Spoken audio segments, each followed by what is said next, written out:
Hello दोस्तों, स्वागत है आपका हमारे YouTube channel Hindi boy story में।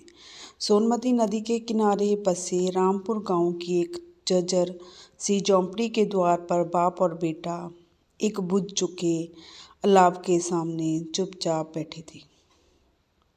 भीतर बेटे की जवान पत्नी कमली प्रसव वेदना से तड़प रही थी।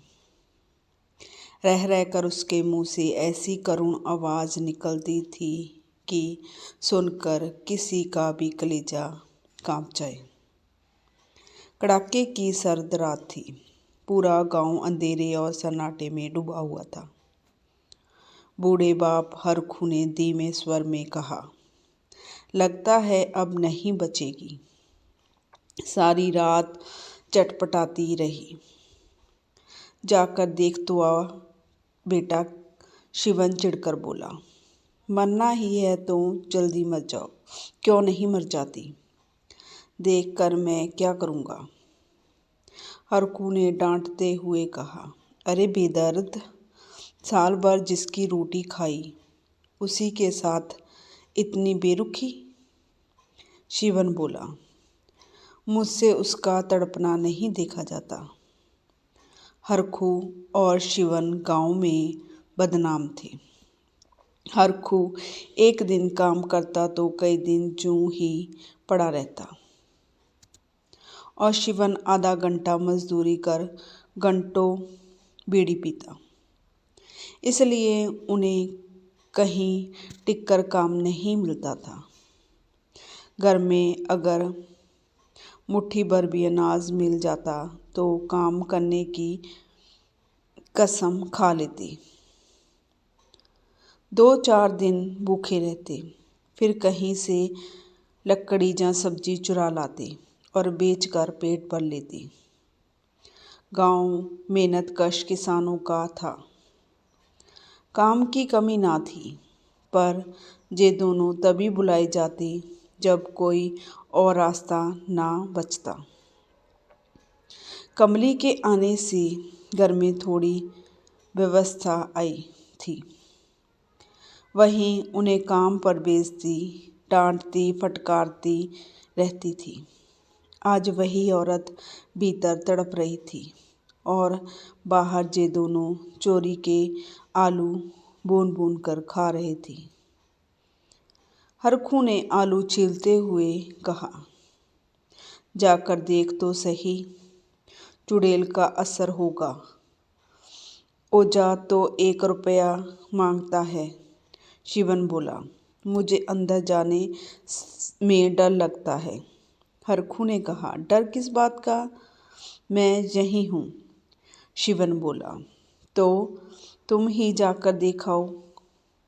हरखू बोला, जिस औरत का कभी मुंह नहीं देखा, आज उसका खुला बदन कैसे देखूं?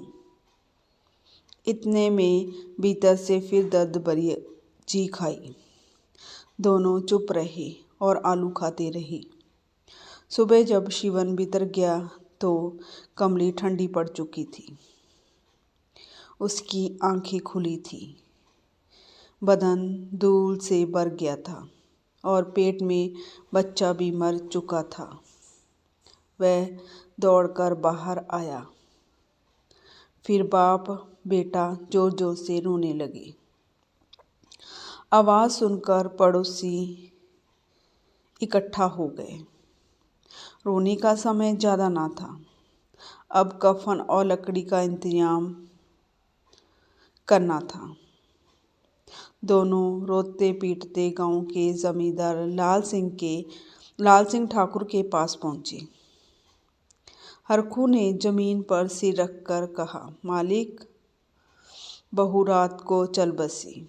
दवा दारू में जो था सब खर्च हो गया। अब कफन के लिए भी कुछ नहीं बचा।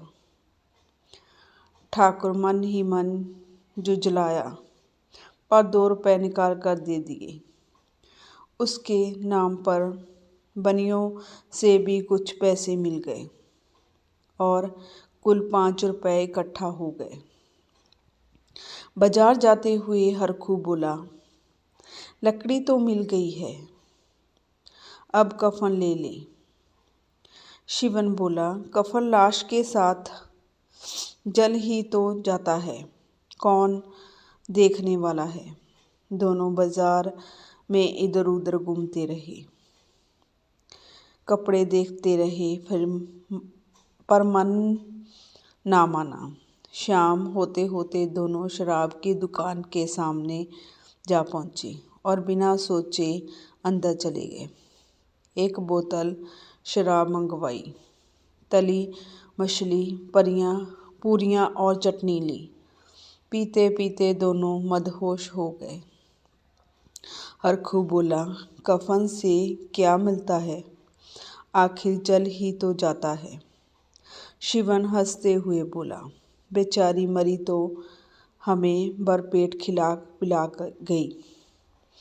नशे में दोनों दार्शनिक बन गए। बोले, अगर हमारी आत्मा खुश है तो उसे पुण्य जरूर मिलेगा, वह वैकुंठ जाएगी। खाते पीते गाते नाचते दोनों वहीं गिर पड़े। गांव में कमली बिना कफन के जला दी गई और बाप बेटा नशे में बेसुध पड़े रहे। ऐसे भी पति और ससुर होते हैं क्या?